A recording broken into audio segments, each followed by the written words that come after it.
Obrigado, Roberto.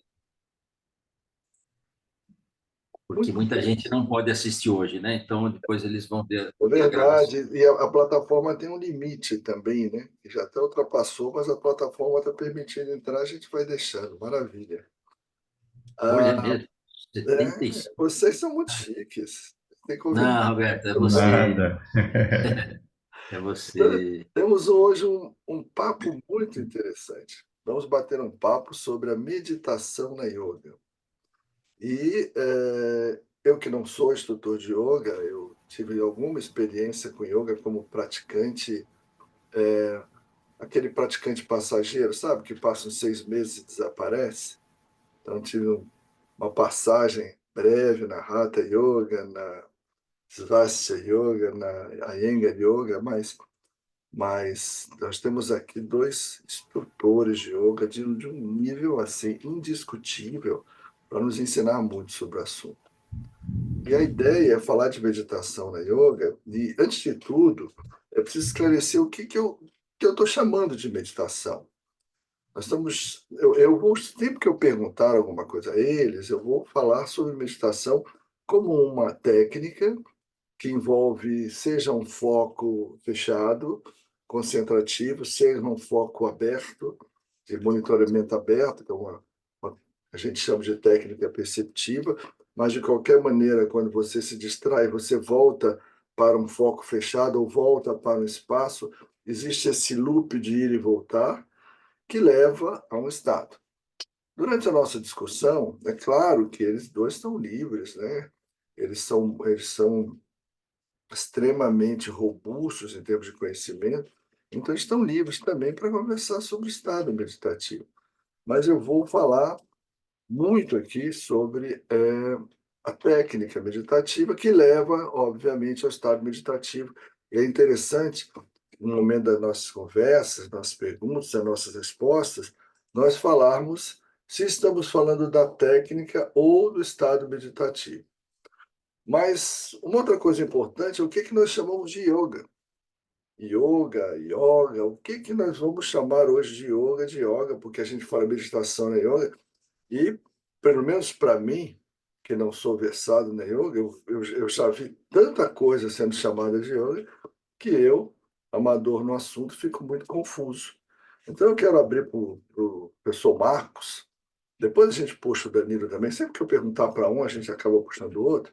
Primeiro, essa ideia do que a gente chama de yoga, para a gente poder falar do que está dizendo. Tem uma história que dois cientistas estavam brigando dentro de um laboratório da área comportamental, e chegou um cientista mais sênior, e os dois separou a briga e falou: por que vocês estão brigando? Ah, professor, ele disse que um rato pode tocar piano, eu estou dizendo que um rato não pode tocar piano. O que o senhor acha? Ele respondeu: depende. Depende do que você chama tocar piano. Porque se você está dizendo que se ele andar sobre as teclas, fizer um barulho a tocar piano, então o rato pode tocar piano. Se você, agora, se você estiver lhe dizendo que é ler uma partitura e tocar no piano, então o rato não pode tocar piano. Então tudo começa com o conceito. Então vamos começar com o conceito. Sr. Marcos, o que nós vamos chamar de yoga? Obrigado, Roberto. Obrigado, Bem-vindo, Lili. Marcos e Danilo, que eu já tinha dado as boas-vindas a eles antes, mas eu vou dar agora na gravação. Super bem-vindos, muito obrigado por estarem aqui. Marcos, Danilo e a nossa querida Lili. Obrigado a você, Roberto. Obrigado, Roberto, por Obrigado, compartilhar Lili. essa mesa comigo e com o Danilo, meu grande antigo amigo. Eu estou muito feliz de estar aqui. Usamos no começo a palavra nutridos. O Roberto gentilmente usou pessoas que me nutrem e me fez remeter àquele mantra que a gente sempre recita no começo da aula, que pede que juntos sejamos nutridos e protegidos. Então, essa ideia de nutrir-se, não nutrir-se apenas de comida, mas nutrir-se, ela é muito bem-vinda. Yoga, como dizia o professor Garotti, desculpe, ela pode ser entendida. Peraí, agora vai. Pronto, agora foi. Até engatar, agora vai. Entrou na segunda, vai. O professor Garotti dizia, exatamente como disse o professor Roberto, yoga pode ser entendido como meio e como fim. Então, o que é yoga como meio? Como meio é o objetivo. desculpe, como fim é o objetivo, é aquilo que nós queremos, é onde nós queremos chegar. Yoga como meio é aquilo que nós fazemos para atingir esse fim. Então, o yoga como meio são diferentes técnicas de yoga, são diferentes linhas de yoga. Existem muitas linhas, eu estou me referindo aqui a linhas tradicionais. São todas yoga, Karma Yoga, Bhakti Yoga, Raja Yoga, Jnana Yoga, Hatha Yoga. E o que são isso? São diversas formas, diversos caminhos para se chegar no mesmo topo da montanha. O topo da montanha é o yoga como um fim, como uma finalidade. Então, quando a gente pensa o que é yoga, a gente pensa sempre dessa forma geral. É um estado e a aquisição desse estado ou a aproximação desse estado é o que nos interessa. Existem várias técnicas para isso. Não sei se eu enrolei, mas foi mais ou menos isso que eu pensei, Roberto. Não, claro. Danilo, quer complementar de alguma forma? É difícil complementar os dois professores, né? Meus professores, mas é uma honra estar aqui com vocês e vocês dois são muito modestos a ponto de me colocar sentado nessa mesa com vocês dois. Eu realmente agradeço muito. Eu, coincidentemente, estou dando a primeira aula do curso desse semestre no CPUSP essa semana. Então, eu treinei bastante falar o que é o yoga segundo Patanjali. E uma coisa que eu aprendi com o Marcão, né? Quando você vai falar alguma coisa, é legal ensaiar, você vai dar uma aula que vai ser transmitida, televisionada, então você dá aquela aula para uma turma prática, dá outra aula com o mesmo assunto, tal, e você vai aprimorando aquilo. E eu comecei a falar sobre o que é yoga e já dei essa semana essa aula umas 8 vezes, né? Então, já essa é a nona vez que eu vou falar sobre o primeiro sutra de Patanjali, né? E aí, uma coisa que me vem bastante à mente é que o yoga acaba se configurando como uma tecnologia do agora. Uma tecnologia do agora. Quando Patanjali começa o Yoga Sutra, ele diz Atha Yoga Anusasana. Ele diz Atha. Esse Atha significa agora, portanto. E como Patanjali sempre coloca o que é mais importante em primeiro lugar, essa primeira palavra do primeiro sutra é a palavra mais importante dos 196 sutras e define o que é o yoga. O yoga é uma tecnologia de prestar atenção, vivenciar, estar e reconhecer que o que a gente tem é o momento presente.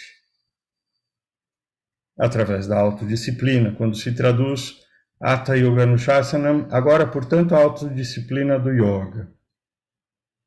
Então, Patanjali mostra para a gente já a essência de toda a filosofia do yoga, que é o momento presente, assim como de outras filosofias orientais, como do próprio budismo. Quem for budista me corrija se eu estiver errado, né? Mas que a transitoriedade das coisas e o momento presente são os maiores presentes que a gente tem nessa existência, na verdade. O amanhã, quando chegar, vai chamar hoje. Ontem já ficou para trás. Então, na verdade, o que eu tenho é o momento presente, é o agora, e todas essas tecnologias e formas e modos de nos comportarmos para que a gente aprenda a conviver com esse agora da maneira mais harmoniosa possível. Bom, legal. Deixa eu fazer outra pergunta, senão o Marcos já está respondendo a quinta pergunta. O Marcos não, o Danilo. Opa, desculpa. Mas não, mas convidado bom é assim, você já faz uma, ele responde várias. Mas, Marcos, aproveitando, desculpa, Danilo, aproveitando sua fala, é, você tem ideia, porque eu ouço muitas informações conflitantes, eu fui estudar isso, eu fui buscar literatura, mas eu vejo algumas informações conflitantes sobre desde quando existe descrição de estado meditativo nos textos relacionados a yoga e técnicas meditativas Isso é ancestral, mas é quanto? Quanto tempo atrás? Porque as minhas informações elas divergem muito. Outro dia eu fui fazer uma publicação, coloquei uma data e falei: olha, gente, é mais ou menos isso, hein? Me perdoem já se eu estiver errando por muito. Você tem uma Né? Mas ideia de timing? as datas no yoga costumam ficar meio enevoadas mesmo, porque eu não sei se isso já desapareceu na Índia, mas eu tenho a impressão que é raro hoje em dia quem não dê muita importância ao trademark, à marca registrada, né? Mas antigamente o conhecimento era mais importante do que o criador do conhecimento. Hoje parece que as pessoas detêm o conhecimento, querem falar, olha, isso aqui foi inventado por mim, o meu método disso, o meu método daquilo. E aí a tradição e o conhecimento acabam ficando um pouco esquecidos. Mas me parece que eles não tinham tanto dessa preocupação antigamente. De qualquer forma, a gente sabe que Patanjali, o sábio Patanjali, ou os sábios Patanjali, até porque não se sabe se era uma pessoa só, se era um cargo, ele viveu por volta de século 2, 3, 4 antes de Cristo, mas veja que a precisão já é com um desvio padrão aí de mais ou menos 150 anos, um século e meio para lá, um século e meio para cá, né? Então, a gente sabe que em Patanjali há muita menção à meditação. Então, vamos chutar aí 300 antes de Cristo. O Mahabharata e o Bhagavad Gita são textos que também fazem, principalmente o Bhagavad Gita, faz bastante menção à questão da meditação pela ação, né? O Karma Yoga, o Yoga da ação, também são textos pré-era cristã, mas não são tão antigos quanto a gente... existem aquelas pessoas que querem que o yoga seja a coisa mais antiga, que a meditação figure nos textos mais antigos. Então, acharam sinetezinhos de argila em Harappa e Mohenjo-daro, que são cidades que já foram antigamente Índia e hoje em dia são Paquistão, mas acharam sinetezinhos de argila com uma figura, ou algumas figuras, mas em um deles, um baixo relevo de Shiva, sentado em postura de lótus, um ser humano sentado em postura de lótus com uns risquinhos na cabeça que eles dizem que é o rio Ganges, e por isso aquilo seria, porque o rio Ganges nasce da cabeça de Shiva, aquilo seria um Shiva sentado em postura meditativa já 3.500 anos antes de Cristo. Mas isso fica para quem quiser acreditar, porque ninguém disse que, olha, este é um proto-Shiva em postura meditativa de acordo com o texto tal, escrito em tal época, tal. É uma figura interpretada como tal.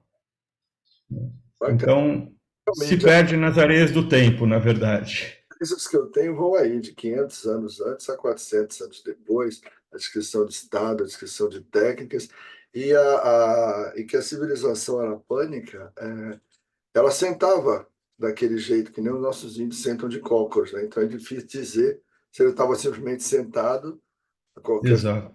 pareça, meditando. Professor Marcos, eu vou para uma próxima pergunta que é bem desafiadora. Vou começar pelo professor Marcos, é o nosso membro mais sênior aqui, né? Não na idade, mas no conhecimento, né? Uma pergunta muito desafiadora para a gente pensar juntos, era uma reflexão junto. A meditação e yoga estão totalmente relacionados. A gente vai fechar falando exatamente sobre essa relação visceral da meditação e da yoga. Mas o ensino da meditação lhe parece bem dominado entre os instrutores de yoga? Há algum aspecto instrucional da meditação que poderia melhorar dentro das classes de yoga? Qual é a visão que você tem? Você que conhece muito, muito da yoga brasileira, qual é a sua visão em relação a isso hoje? Bom, obrigado por você falar, conhece muito, muito, muito do yoga brasileiro, mas não é tanto assim.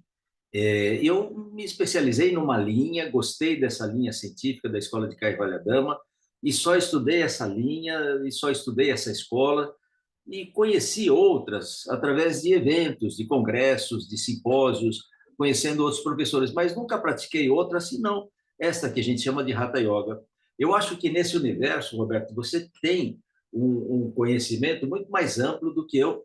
Acho que até depois, se você puder, você pode até falar mais para nos ajudar. Afinal de contas, também nossos queridos alunos, quando eu falei para eles virem assistir a nossa live, eu fiz a propaganda do Roberto. Eles já conhecem o Danilo, eles já me conhecem, mas querem ouvir o Roberto. Então, você não vai só fazer pergunta, não, Roberto. Precisa responder com a gente também.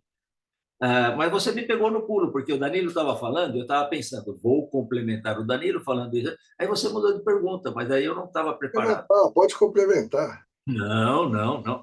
Brincadeira, vamos adiante. Vamos adiante. Não, absolutamente não. Há uma confusão muito grande, principalmente por parte daqueles que trabalham com yoga. Quando o yoga sai da Índia e ele vem para o Brasil, conceitos, valores da nossa cultura ocidental, eles passam a penetrar, passam a pertencer a esse universo do yoga. Valores que não eram do yoga. Então, hoje, quando a gente vê alguma pessoa indo a uma academia, a gente sabe que as pessoas vão à academia por questões de saúde ou por questões de estética. E quando o yoga chega no Brasil, a gente começa a ter esse tipo de influência. E as revistas começam a apresentar o yoga como uma excelente técnica para você diminuir celulites e pneuzinhos. Eu já li isso em várias revistas. O yoga é muito bom para tirar celulites e pneuzinhos. E eu digo, eu fico pensando naqueles antigos gurus nas suas caverninhas preocupados com celulites e pneuzinhos. Porque são valores que nós colocamos, mas isso é vendável. Quando o yoga é a bola da vez, e os artistas começam a praticar yoga lá nos Estados Unidos, a Madonna, o Sting, sei lá mais quem, e depois o esporte também, muitas seleções internacionais começam a praticar yoga, vira um comércio muito grande e começam a ter derivações do yoga. Eu crio um yoga novo. E hoje mesmo alguém me falou, minha cunhada, ela mora nos Estados Unidos, e ela disse que tem uma coisa que chama PIYO, PIYO, é a mistura de Pilates com Yoga. O que eu já tinha visto aqui com Yoga e Lattes, ou seja, as coisas vão aparecendo e veja, você vai fazer agora duas modalidades numa só, você paga uma, mas leva duas, Pilates e Yoga. E vai aparecendo, Wine Yoga, Beer Yoga e tantas yogas, e isto se perde. Eu acredito que muito mais por culpa de nós instrutores do que propriamente dos praticantes. O praticante, às vezes, ingênuo, ele chega na academia, ele se sente bem, foi bom, mas mesmo trabalhando com um grupo que não está interessado, o professor de yoga não pode perder de vista que yoga é uma prática de autoconhecimento, uma prática de interiorização, uma prática que tem como objetivo moksha. Ainda que nós estejamos longe desta libertação, desta felicidade suprema, a gente não pode perder de vista que esse é o objetivo. Se eu estou lavando o nariz do meu aluno, se ele está fazendo um asana mais complicado, eu não posso perder de vista isso, senão o yoga se deturpa, e se deturpou. Então, tem muitas correntes, muitas linhas de yoga, algumas até muito famosas, que, na minha forma de ver, saíram dos trilhos, perderam o rumo e estão seguindo porque comercialmente é importante. E, para isso, não precisou chegar no Ocidente. A Índia também se abriu e se vendeu para modalidades comercialmente muito atraentes. A gente vai a algumas escolas famosas lá na Índia e a gente só vê estrangeiro. Os estrangeiros vão para lá porque eles saem com um certificado do grande professor de yoga lá de Rishikesh.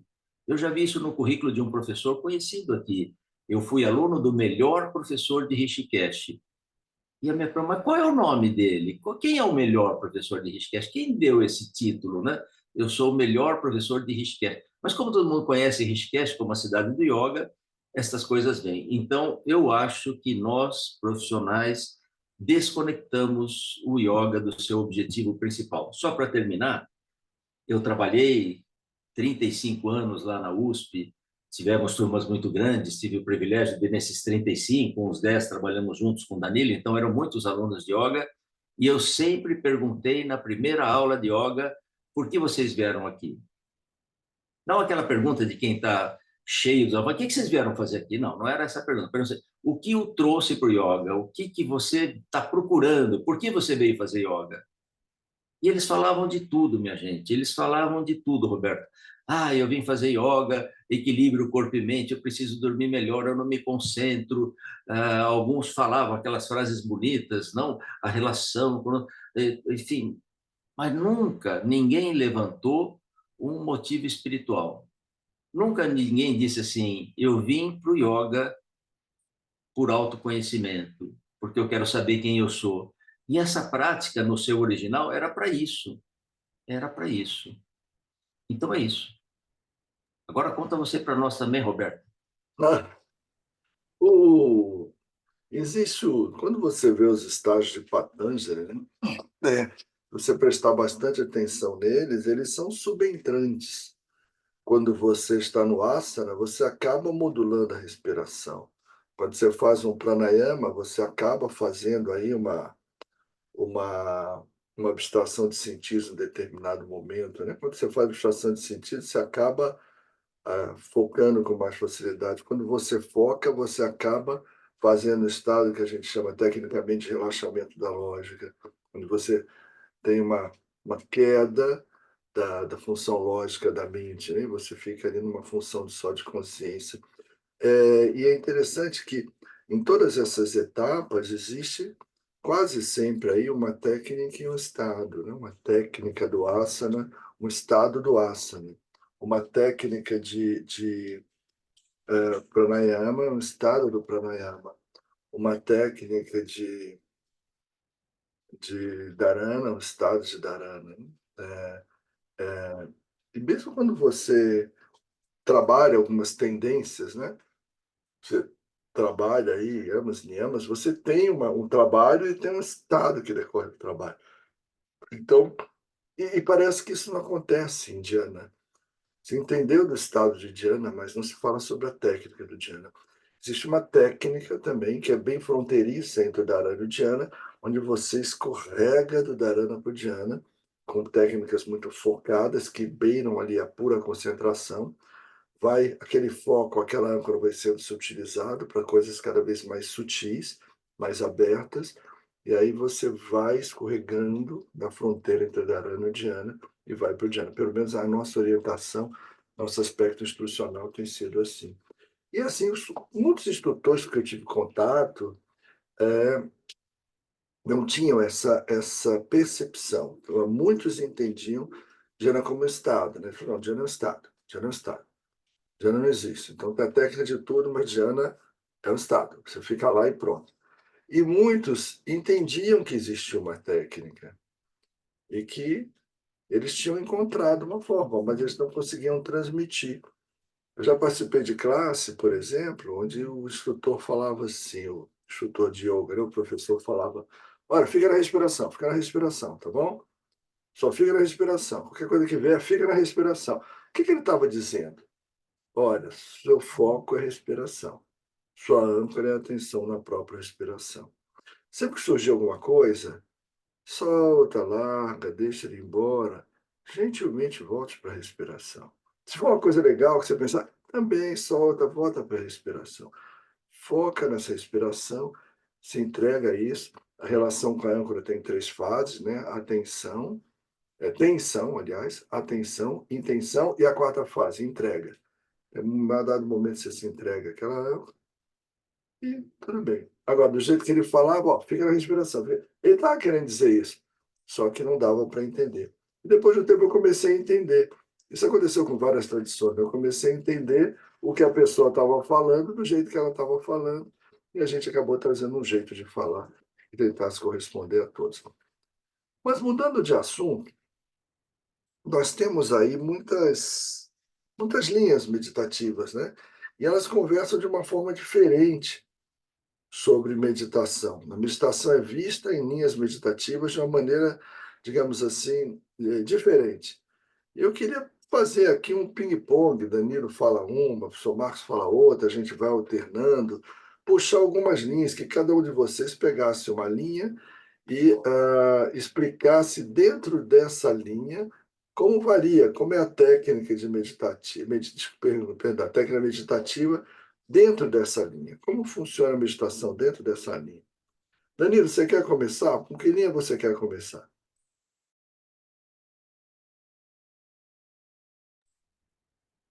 Você Microfone, Danilo. O microfone está desligado. está na linha silenciosa. Agora, Desculpa, desculpa. Desculpa. Eu quero entender um pouquinho melhor a pergunta. É para a gente falar sobre linhas meditativas sobre, dentro do yoga, é isso? sobre as diferentes linhas do yoga. Porque você tem a Ah, Hatha Yoga, Svastika Yoga, a Iyengar, a Kriya Yoga, Kundalini. Você tem várias formas que yoga é apresentada, né? Com vários uhum, nomes diferentes. Como a meditação entra em cada uma dessas linhas? Eu queria saber da sua experiência, do seu contato com uma dessas tá, linhas, a meditação. Depois eu vou para o Marcos, depois eu volto para você. E a gente vai fazer beleza. ping-pong para a gente entender. Porque qual é o meu objetivo? A gente entender o que tem de comum em todas elas e o que tem de diferente. Entendi. Eu, assim como o professor Marcos, eu tive o privilégio de começar a praticar yoga com um professor maravilhoso, chama Marcos Rojo Rodrigues, que é da linha do Hatha Yoga. Então eu também todo todo o meu estudo, minha prática é vinculado ao Hatha Yoga, interpretado pelo Marcão, pelo professor Shimada, é, por Kaivalya Dhamma, né? Mas é claro que a gente dá uma pincelada de estudar um pouquinho por aqui ou por ali.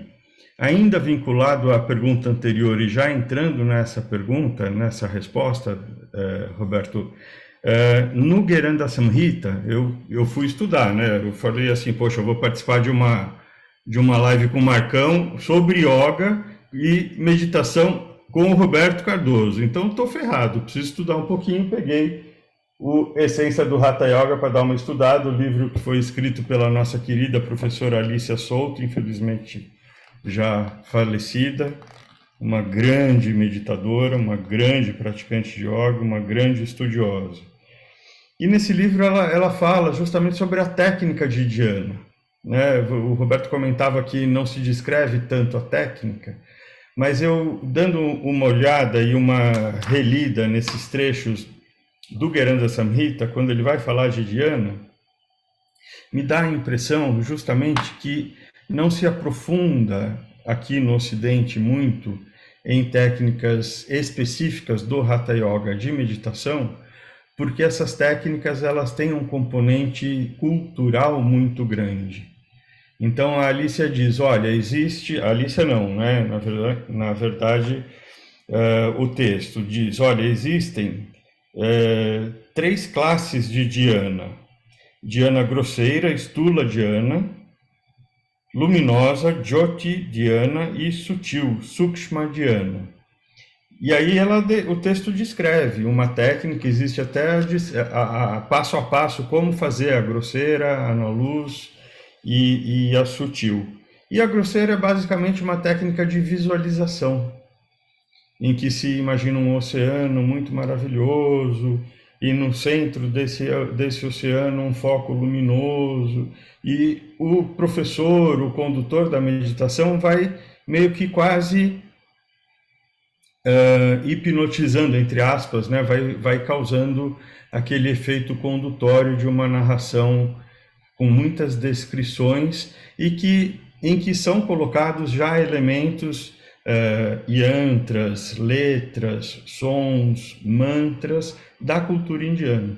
E quando vai para a meditação mais sutil ainda, aí você começa a ter elementos como o Deus tal, no ponto tal, em que para nós, como a gente não vive a cultura hinduísta da maneira que eles vivem, são construtos um pouco artificiais, a meu ver. Então fica difícil para as pessoas vivenciarem aquilo como meditação e acabam vivenciando como imageração. Elas imageticamente geram aquilo dentro de si ou num espaço mental que acaba virando e ficando preso ao campo da concentração ou da técnica concentrativa, né? Mas, bom, enfim, acho que era isso. Não sei se eu me perdi na resposta. Não, Danilo, estava Vamos ótimo. lá, vamos ouvir um pouco. Passa para o Marcão. Vamos lá. O Danilo, ele tem essa humildade natural, mas ele é a nossa referência nacional em pesquisas, em estudo. Ele, junto com Elisa Cosaza, faz um trabalho lindíssimo. Enfim, eu e o Danilo estuda muito. Não fosse o Danilo, acho que eu não teria concluído o meu mestrado. Enfim, ele, ele levantou uma questão muito legal agora, a questão cultural. Então, essa técnica de escrita no Gueranda é muito legal. Eles vão falando esta coisa do oceano, e tem uma ilha no meio do oceano, e você se aproxima da ilha, e ali tem areia, e na areia tem pedras preciosas, e você passa por esse lugar muito bonito, e depois você chega numa vegetação, você ultrapassa a vegetação, tem uma clareira lá no meio. Estou muito rápido, né? Ninguém faz meditação nessa velocidade. Aí você chega nessa clareira e ali tem um palanque, e naquele palanque está sentado o mestre, e você se senta na frente dele. O mestre é o quem você quiser. Pode ser alguém da sua família muito querido, pode ser, enfim, um parente, um professor, ou alguém que você não conheceu. De repente você imagina lá Patanjali e você olha nos olhos dessa pessoa e tal. Essa é a meditação grosseira. Para mim, já dificílimo. Eu sou vira-lata nessa coisa, eu sou café com leite, né? Eu fui fazer o curso do Roberto porque eu comecei com yoga pelo lado físico, o lado da saúde. Eu achava muito interessante na faculdade de educação física, tudo era muito dinâmico, tudo era muito calistênico, e de repente veio a minha professora, Dona Inês, e falou, fica parado aqui, observa. Eu achava aquilo o máximo, né? Depois, quando eu me interesso por meditação, e enfim, já tinha ido para a Índia, já era professor, aí vou fazer o curso com a professora Lia Diskin, com o professor Roberto Cardoso, vou com a Monja, e eu fico muito grato a esses professores, eu me gabo, né? Não sei se a palavra gabo ainda existe, mas eu me orgulho muito dos professores que eu tive, assim como me orgulho dos meus alunos. Enfim, ah, todas essas linhas, Roberto, eu entendo que são essas que você citou, são derivativas do Hatha Yoga. Então, vamos falar de Iyengar, de, sei lá, Kundalini, todas elas têm um pé forte no Hatha Yoga. A tradição indiana, ela define as linhas de yoga como linhas que pertencem a um ímpeto do ser humano, ou seja, alguém é mais devocional e ele, através do seu ato devocional, ele pode chegar no mesmo estado meditativo através dos cânticos, das oferendas, dos rituais. Então ele fica ali na frente da divindade, Hare Krishna, Hare Hare, e toca o tamborzinho e papapá. Esse que é mais devocional, ele fica ali 1 hora e ele entra num estado muito próximo da meditação. Eu não sei, eu não tenho esse lado devocional, eu quero até desenvolver. O outro tipo de yoga que eles dizem é o karma yoga, yoga da ação. Este eu me identifico muito, o yoga da ação, do trabalho, mas não do trabalho interessado no resultado, do trabalho interessado no próprio trabalho. Então, o professor Roberto me convida para uma live na segunda, na terça-feira. Eu já trabalhei bastante, às 8 horas da noite. Meu Deus, eu queria assistir minha novelinha. Gosto tanto da novela, é aquele noticiário que só traz notícias boas. Eu queria estar lá comendo meu espaguetezinho, vendo a televisão. Estou aqui, que chato. Eu não poderia pensar assim, mas eu falo, puxa, é o contrário, eu estou muito feliz de estar aqui, eu não queria que acabasse nunca essa live. Que bom estar com o Roberto, com o Danilo, com todos vocês. Isto, para mim, é o Karma Yoga, você se envolver com aquilo que você está fazendo, ver alegria e felicidade naquilo. É aquela ação mais desinteressada. Às vezes eu fico olhando aqui e falo, nossa, tem 100, e tem gente que ficou de fora, né? Pô, tá bom, mas paciência, eles vão assistir gravado e não sei o quê. Mas é assim, é a felicidade de você estar fazendo. Eu já contei para os meus alunos, não faz muito tempo, eu estava com a Carol lá na praia, uma casinha que eu comprei lá na praia, e enfim, estávamos num sábado, não sei se era sábado ou domingo. Puxa, mas como é legal, né? Olha que linda a praia, esse céu bonito, o mar, que gostoso. A gente precisa fazer mais. A gente trabalha todo fim de semana. É mesmo, né, pai? Precisa vir mais para cá, né? Aí passa meia hora, puxa, legal, né? É bacana, olha, as pessoas fazendo esporte, é legal, né?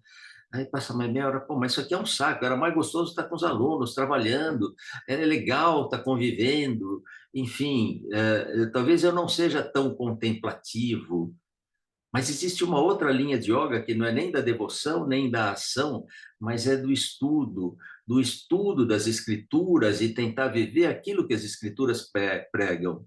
Os Jnana Yoga, estes são mais os vedantinos, eles estudam e vivem. Então, nem toda a linha vedântica é de meditação. Eles tentam pôr em prática aquilo que eles estão estudando. Enfim, você tem aquelas frases clássicas, né? Sobre Maya, sobre ilusão, você é o próprio criador, enfim, tem várias linhas do Vedanta, Advaita, enfim. Bom, estas são as linhas de yoga que a gente mais ou menos enxerga de acordo com a tradição. O resto, para mim, Roberto, são derivações, o Iyengar e tudo isso, do Hatha Yoga. Algumas muito sérias, eu acredito piamente que devem ajudar muito o praticante, e algumas acho que se desviaram. Porque sentir bem-estar com a prática de yoga, eu digo, eu faço ginástica e me sinto muito bem depois da ginástica. Eu faço esportes, jogava, viu, Danilo? Meu joelho não gosta mais, jogava badminton. E, poxa, era muito gostoso terminar cansado, conversar com os amigos. Era muito bom, mas esse bem-estar não é uma exclusividade do yoga. Outras atividades físicas proporcionam, mas o que o yoga proporciona é que essas atividades físicas não proporcionam. É esse o pulo do gato, é aí que a gente quer ver aonde o yoga vai um pouquinho além, não quero dizer assim, é superior, mas o que ela está oferecendo que essas atividades outras não oferecem. Às vezes, um simples sentar e ficar quieto, sem aquela ilusão, e depois se o professor Roberto puder falar sobre isso, aquela ilusão que a gente tem, quantos anos de prática de meditação a gente tem que ter para tirar a ilusão e falar assim, puxa, eu só estou aqui pelo simples ficar sentado quieto. Olha que gostoso. Outras atividades talvez não ofereçam isso. Passo a bola para você, Roberto. O que eu percebo, coisa é que existe uma diferença grande de uma para outra, mas, de uma maneira geral, se busca é um estado modificado de consciência, um estado meditativo. Há uma grande confusão entre estado e técnica. E isso faz com que muita gente, muitos meditadores, muitos praticantes de yoga também estejam buscando um estado além-mente, um estado de consciência fora da linearidade, né, do raciocínio linear, fazendo força com a mente, fazendo esforço imaginativo, fazendo esforço mental. E isso afeta, na minha opinião, milhões de pessoas pelo mundo. Um engano de não perceber que não há como transcender a mente usando a mente. Se não há como você transcender a mente usando a mente, tem algumas outras formas de você transcender a mente. Você pode fazer práticas. Por exemplo, os cânticos, né? Cantar o Hare Krishna, fazer caridade, fazer oração. Por quê? Porque quando você faz isso, acontece um estado de consciência diferenciado? Não. Mas quando você faz, um dia você está fazendo, você está tão cansado, está até exaurido de fazer aquilo, já não pensa mais nem naquela motivação egóica, porque o maior orgulho que existe é o orgulho espiritual, né? Então não tem muito ego na busca. Então, essa coisa egóica de caridade, de compaixão, de oração, de cânticos, cantando lá os cânticos, tem uma hora que a sua mente vai ser pega de surpresa. Como uma amiga minha que um dia, depois de anos fazendo caridade, foi dar um pão ao mendigo, e quando o mendigo tocou o pão, por alguma fração de segundos, ela não sabia quem era ela, quem era o pão, quem era o mendigo, quem eram todas as outras pessoas que estavam ali, quem era o mundo, quem era o universo, tudo se juntou. Depois, de um tempo, ela voltou a ser ela, mas por algum momento ela foi pega de surpresa. Então, existem muitas formas de ser pega de surpresa. A compaixão, a caridade, os cânticos, a oração. Uma hora você está orando e é pego de surpresa, né? Não sabe quem está orando, para que está orando, quem é quem, tudo se mistura num dado momento, e aí você é pego de surpresa. Geralmente a mente rouba a cena, né? Quando você fala, que experiência, aquele toque naquele espaço já acabou. Quando você fala isso, a mente acabou de roubar a cena. Você estava naquele espaço um quarto de segundo antes. Quando você fala, meu Deus, que coisa, aquilo já acabou. Você simplesmente acabou de roubar a cena com a mente. Então, a única opção, só tem três opções de você atingir esse estado. Uma é buscar essas atividades que vão levar a acidentes. Os físicos chamam de eventos quânticos. Acidentes onde você vai ser pego de surpresa e vai àquele estado. Outra forma é meditando. O que é meditando? Usar uma técnica que engana a mente. Você entende com a lógica, aprende com a lógica, pratica com a lógica, mas esgota a lógica, aquele loop, e dá uma disfunção, por assim dizer, pré-frontal da área lógica do cérebro, e você, se nesse momento permanecer um fio de consciência, você vai ter essa percepção dessa consciência fora do raciocínio linear, fora da linearidade. E além das práticas que vão te enganar um dia, te pegar de surpresa da meditação, tem a via do sofrimento, que é muito pouco eficiente, mas é eficaz. Ela funciona também e acaba levando você a algum caminho. Existem essas, essas vias dessa natureza. E a meditação, ela então é essencialmente técnica, né? Eu costumo dizer isso, que quando você fala que a meditação é uma técnica, você está sendo humilde, está reconhecendo, eu não posso ser desse estado. Eu não sou, sei lá, um Buda, um Jesus, uma coisa assim maravilhosa, eu vou te dar esse estado, vou me aproximar de você desse estado. Eu humildemente reconheço que só posso te dar uma técnica. Então, eu vou te dar essa técnica. Através dessa técnica, é muito provável que você acabe conhecendo esse estado. E aí será a sua história, a sua descrição, o seu caminho. E isso é muito legal. Isso é extremamente libertador, isso dá autonomia, isso transforma a relação da pessoa com a sua própria busca. Depois vem as outras fases, né? A decepção com a própria busca, né? Que é o primeiro satori, o primeiro lampejo de luz que você tem, a decepção com a própria busca. Quando você diz é tudo igual, tudo é uma coisa só, não tem para onde ir. Você está falando verdades assim de uma extrema sabedoria, sem perceber. Na verdade, está entendendo aquilo como uma posição, porque realmente você não tem para onde ir, né? A grande percepção é que você nunca precisará ter ido a lugar nenhum. Mas isso é uma outra história. Mas voltando ao nosso assunto da yoga, a gente ouve falar. Eu costumo dizer que a yoga tem uma coisa chamada degrau. O que é degrau? Quando você não consegue meditar, você vai lá e faz alguma coisa que deixa você no estado mais propício para a meditação. Uma música, uma leitura, um banho quente, um exercício. Cada um vai ter um degrau diferente que funciona com a sua própria pessoa. E eu costumo dizer que, nesse contexto, as práticas de yoga não são um degrau, são uma escadaria. É uma coisa assim que te leva numa escadaria para te deixar propício à meditação. E a gente ouve a frase que não, a gente não pode falar de yoga e meditação, de que yoga é meditação. Eu queria ouvir o comentário sobre essa frase, yoga é meditação, com o professor Marcos e depois com o Danilo. Como é que vocês entendem essa frase? Como é que vocês veem essa frase que a gente escuta às vezes? Legal, Roberto. Sim, falava o professor Garotti. O professor Garotti era diretor da Escola de Kaivalya-Dhamma quando eu estudei lá. Trouxemos o professor Garotti várias vezes ao Brasil. Minha professora já havia trazido o professor. Danilo conheceu, estudou bastante com o Garotti, traduziu bastante o Garotti. Enfim, e ele ficava indignado com esses eventos onde a gente colocava yoga e meditação. Ele pegava uma caneta e põe um acento lá, yoga é meditação, porque a gente partiu. A gente quem? Nós, profissionais de yoga, eu mesmo já fiz eventos em que eu organizei e punha o nome Yoga e Meditação. E a meditação está indo muito bem, a meditação está ganhando muita visibilidade nas prateleiras daquilo que a sociedade oferece. A meditação está sendo objeto de pesquisa, muita gente tem melhorado muita coisa, se bem que eu acho que agora até começa a ter um pouco de exagero nesse mundo.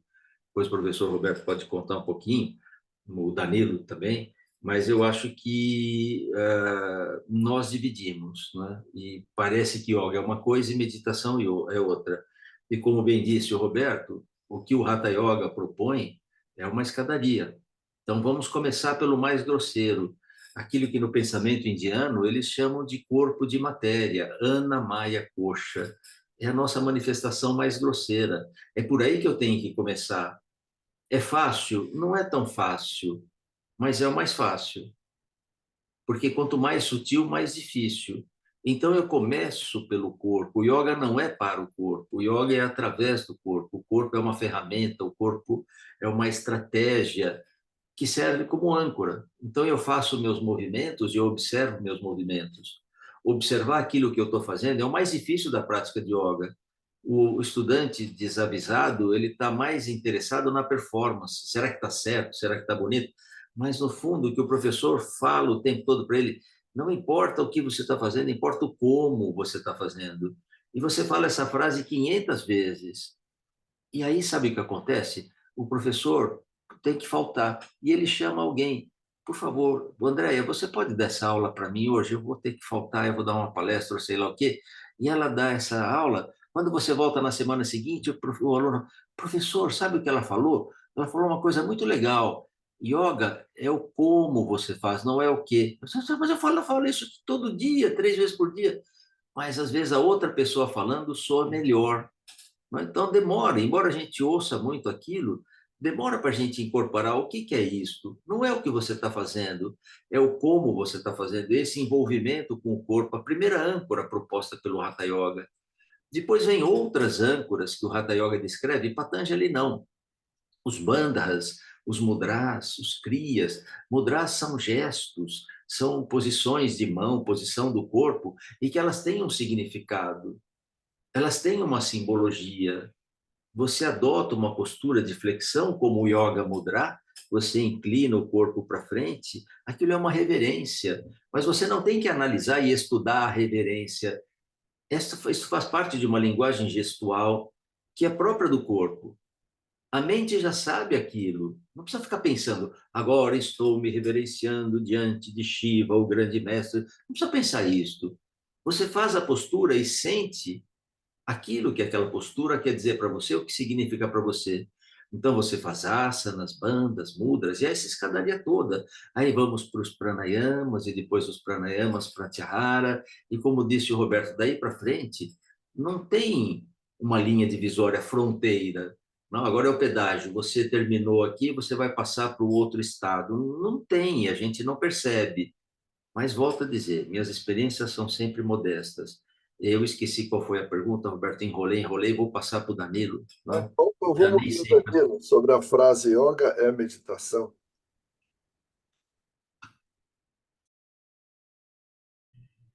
E ele se colocou no mudo. Então, Não, né? não, passei para você, Danilo, passei para Ah, você. obrigado, Marcão. Obrigado. Enquanto você ia falando, eu fui pensando, né, e nesse conceito de escadaria também que o Roberto colocou, quando a gente pega o conceito de asana, né, para justamente tentar concordar com essa ideia, né, que yoga é meditação. O asana ali figurando como você falou, aquela tecnologia, aquela metodologia do yoga para lidar através do mais grosseiro, mas lidar com o quê? Lidar com a mente, lidar com a alma, lidar com o espírito, lidar com a ânima, lidar com aquilo que me dá motivação, que me anima. Quando a gente pensa nos 4 princípios fundamentais de Patanjali para os asanas, né? Estabilidade, conforto, relaxamento do esforço, mente no infinito. Ele não está definindo meditação, ele está definindo asana. Ele está definindo postura. E a mim chega a aparecer uma tríade, assim, relaxamento do esforço, pode estar aqui, estabilidade pode estar acolá, conforto está lá, mas eles formam um plano. 3 pontos são o mínimo que a gente precisa para formar um plano. E nesse plano, o que fica assentado, formando talvez até uma pirâmide? A mente no infinito. A mente só vai poder se perder no infinito e se perder de si mesma se houver estabilidade física, conforto físico-mental, relaxamento do esforço, para que haja uma desidentificação egóica, uma despersonificação do eu, para que ele desapareça, porque enquanto houver o eu, haverá pensamento. É o eu que pensa. Eu estava lembrando quando eu tinha 4, 5 anos, morando em Caraguatatuba, às vezes em julho, ficava chovendo, aquela garoinha, né? E a gente ia para a praia só para ficar vendo o mar que fica lisinho, e aquela garoinha gostosa caindo que não está nem tão frio e tal. E eu ficava brincando de tentar não pensar. Já tinha 4 ou 5 aninhos de idade e ficava lá. Agora eu vou não pensar, vou não pensar, vou não pensar, vou não pensar. Aí acontecia aquela surpresa que o Roberto falou, e aí imediatamente vinha conseguir reaparecimento, né? Ressurgimento do eu, ressurgimento do pensamento, o estado meditativo se desfazia imediatamente e continua acontecendo assim com outras características. Mas a gente tem então já na definição do próprio asana esse estado do não eu. Mente no infinito, perca-se na imensidão do cosmos, aguinha, gotinha de água, volte ao oceano, né? E aí, só para terminar, me vem uma frase que eu aprendi com o Clínico Tait, lá do Sírio-Libanês, que ele cita muitas vezes na aula dele, do Mahler, né? Do Gustav Mahler, músico, que ele diz que a tradição não é o culto às cinzas, mas a preservação da chama.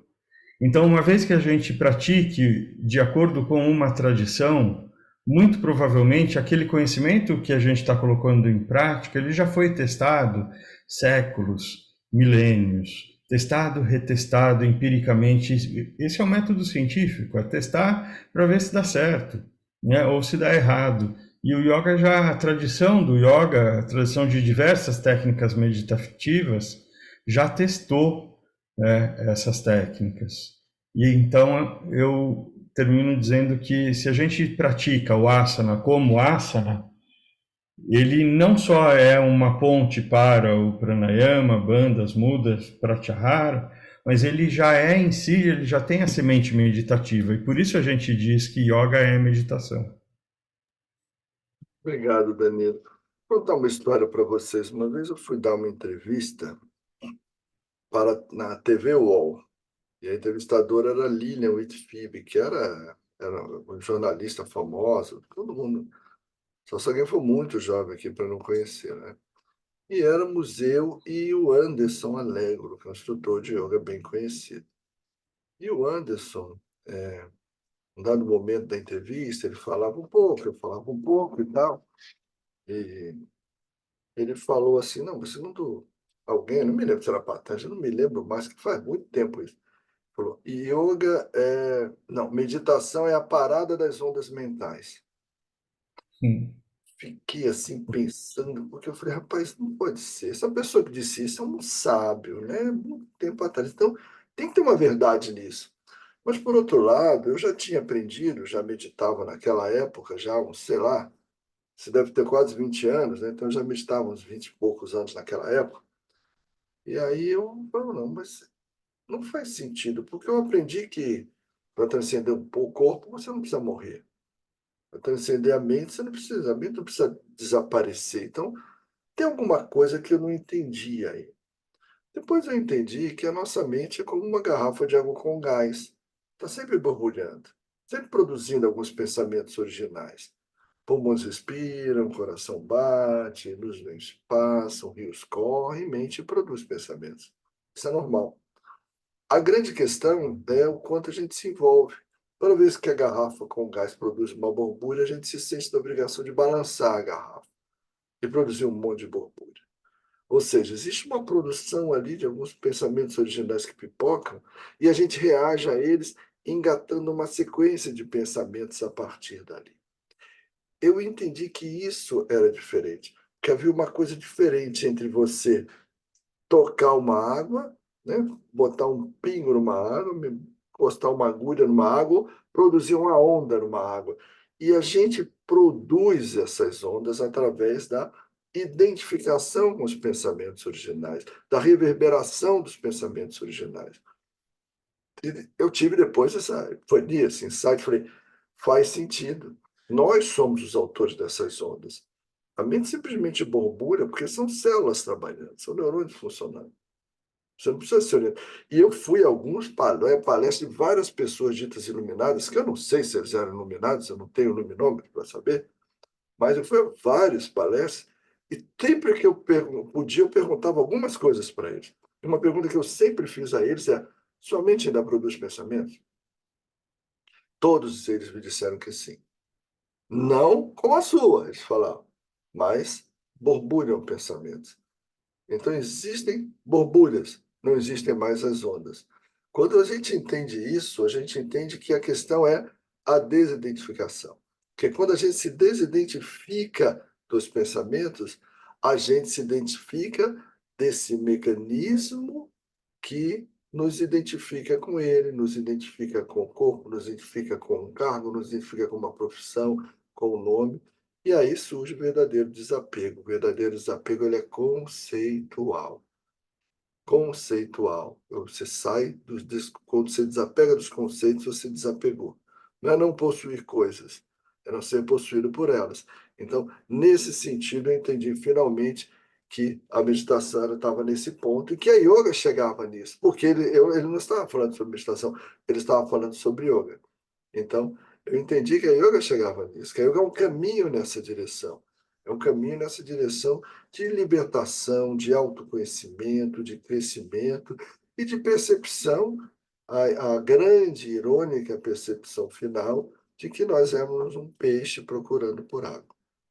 Essa ficha de orelhão de túneis, que cai a ficha, tinha essa piada, que só quem é mais velho que entende a história do cai a ficha, tá? Quem é mais novo, a gente botava uma ficha no telefone, pessoal, e quando a pessoa atendia do outro lado, a ficha caía e consumava lá o uso, o gasto da ficha. Então, quando engatava a ideia, que a pessoa, entendeu, né? Caiu a ficha. Nesse sentido que se usava o termo caiu a ficha. E aí, nesse sentido, cai a ficha de orelhão de tu, né? Como eu digo. Cai a ficha de que você puxa, eu estava o tempo todo procurando por mim mesmo, procurando. O Rumi dizia, batia na porta a vida toda, quando ela se abriu, eu estava batendo por dentro. Então, isso acontece de uma forma, e é uma verdade tão óbvia, que mesmo quando você vê, você leva um tempo para acreditar em você mesmo. Bom, mas temos aqui uma hora de conversa e eu queria ter umas palavras finais aí ao Danilo, ao professor Marcos. Danilo, uma mensagem final, uma palavra final para quem está nos assistindo dessa live, que você gostaria que ficasse nessa mensagem quando a gente fala de yoga na meditação. Queria dar um minutinho para cada um, dar uma mensagem de despedida e aquela mensagem de impacto. Então, eu estou com pessoas tão legais aqui, né? Tão grandes, tão conhecedoras, que eu não tenho como aproveitar o máximo deles. Você quer falar primeiro? Eu já falei mais do que vocês dois juntos agora. Eu falo rapidinho.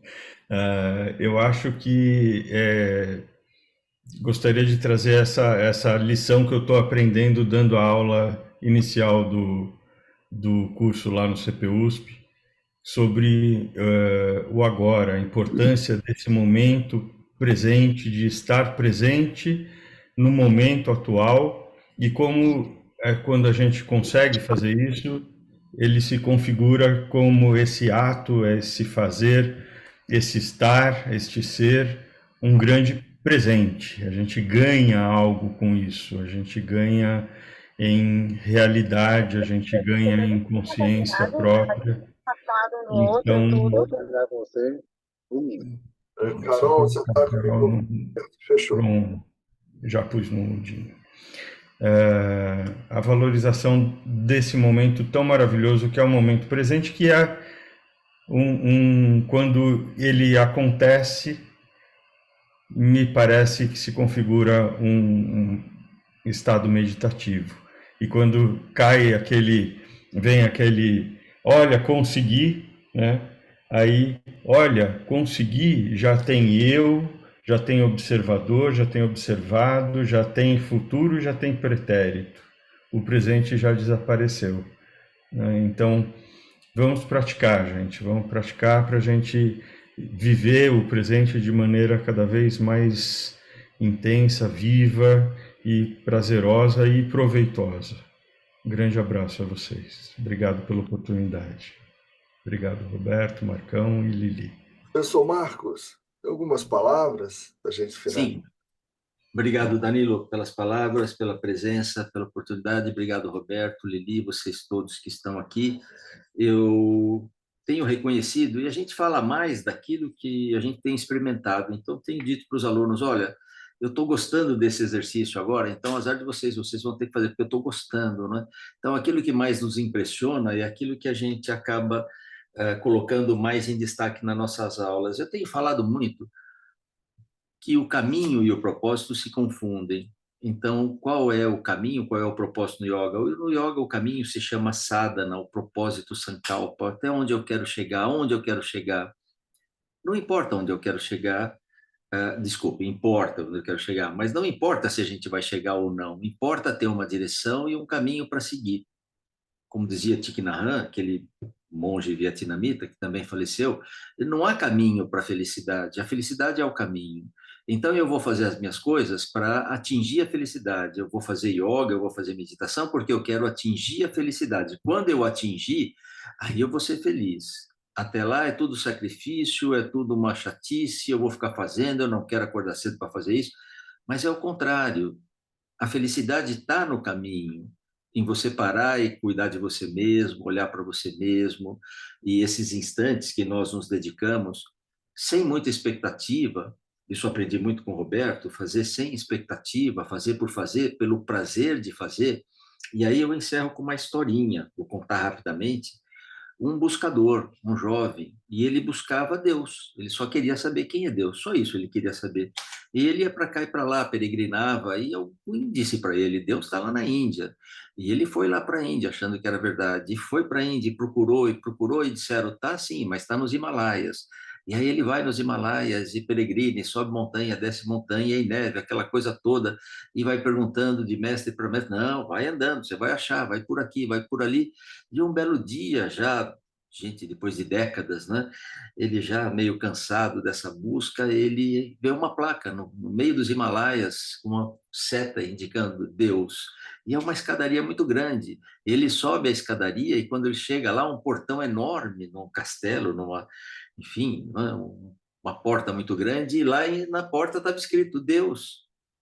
E ele disse: Nossa, encontrei, que legal. Aí ele vai bater na porta, quando ele vai bater, ele desiste e volta bem devagarzinho para não fazer barulho, para não chamar atenção, porque ele pensa: se eu descobrir, o que eu vou fazer do resto da minha vida? A minha vida tem sido buscar, buscar tem sido o meu propósito. É aí que a gente diz: o caminho é o propósito é o caminho. Se a gente vai chegar ou não, é o de menos. O propósito é trilhar. É assim que eu tenho pensado, isso me alivia bastante. Obrigado, meus queridos. Obrigado, obrigado. Sabe, se eu tivesse um conselho para dar, dois conselhos para dar, eu daria dois conselhos apenas. Primeiro, pratique. Pratique. 10 horas de conversa super agradável com pessoas maravilhosas, como esses dois que estão aqui comigo hoje, são muito úteis. Mas 1 hora de prática é mais ainda. Prática é tudo. Seja a prática da yoga, seja a prática da meditação dentro ou fora da yoga. A prática é o mais importante. Nós falamos muito e praticamos pouco. Ah, mas você só fala em prática, Roberto. Você não tem outro conselho para dar, Roberto? Inventa outro, pelo amor de Deus, eu vivo ouvindo isso. Tá bom, eu vou inventar outro. Acabei de inventar outro. Juro que acabei de inventar outro agora. Eu juro, quando eu estava ouvindo a historinha do mar. Desista. Esse seria o meu outro conselho. Desista. Desista da busca. Desista de tentar encontrar alguma coisa. Desista de você e dos seus conceitos. Desista do seu cargo, do seu nome. Então, não precisa desistir fisicamente, não. Desista emocionalmente. É como o perdão, sabe? Perdão não é concordar com o que a pessoa fez, não. Perdão é se libertar daquela coisa amarga que está amarrando você. E aí você se livra daquele peso e passa por aquilo. Você precisa fazer isso também. Você precisa se perdoar. Se perdoar por estar se enganando por tanto tempo. E desistir. Simplesmente pratique. E desista. Desista de querer achar alguma coisa. Porque se nós somos um peixe procurando por água, na hora que o peixe desiste, ele percebe que sempre estava na água. Esse tipo de desistência, e essa é uma desistência conceitual, isso não é para você largar emprego, não é para você largar seu esposo, esposa, não, um desapego conceitual, uma desistência dessa busca, porque a busca significa que sempre algo vai acontecer daqui a pouco, e nada vai acontecer daqui a pouco. Não existe nada para acontecer daqui a pouco. Tem nada para acontecer logo mais. E no momento que você desiste, uma coisa muito legal acontece. Existe uma grande libertação nisso. E essa libertação faz parte dessa descoberta. Essa tanta descoberta que a gente quer, ela já existia desde sempre. É preciso 1 milhão de técnicas para as pessoas entenderem isso. Alguns falam, não precisa de nada. Os advadas zen, né? Falam, não precisa de nada. Né? Bom, por que eu sofro tanto? Quem é que está perguntando? Por que sofre? É um ser que não existe. Por isso que eles levam dessa maneira. Mas existe 1 milhão de técnicas, 1 milhão de estratégias. A mais direta dela, provavelmente, é a meditação. Se você conseguir meditar celebrando a inutilidade, e nesse seu momento de meditação, momento da celebração da inutilidade, você está no caminho meditativo adequado. E você está no caminho de perceber que não existe caminho, que você estava batendo pelo lado de dentro da porta. Esse é o meu conselho, se eu puder dar conselho. Pratique e, nesse aspecto que eu falei, desista. Desistindo, a gente chega. Isso pode parecer uma loucura, mas não é. Não é uma loucura.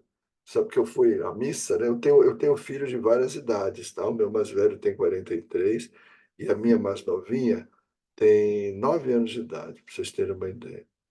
Então, eu estou indo à missa com ela. Pediu para ir à missa e eu fui à missa com ela. E aí alguém estava lendo a leitura da carta de São Paulo, de Paulo aos Coríntios. E ele diz assim: o que é dito insensatez de Deus é mais sábio do que a mente dos homens.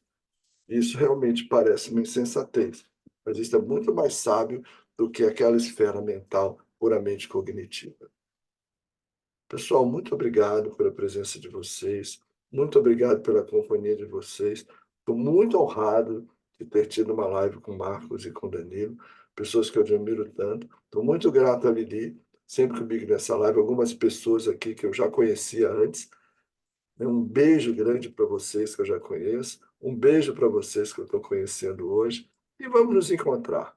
O mundo é pequeno, e a gente vai ter certamente outros momentos em que a gente vai estar cada vez mais perto, cada vez mais juntos, como sempre estivemos, mesmo ainda sem saber. Um beijo, pessoal. Boa noite. Obrigada pela presença. Boa noite.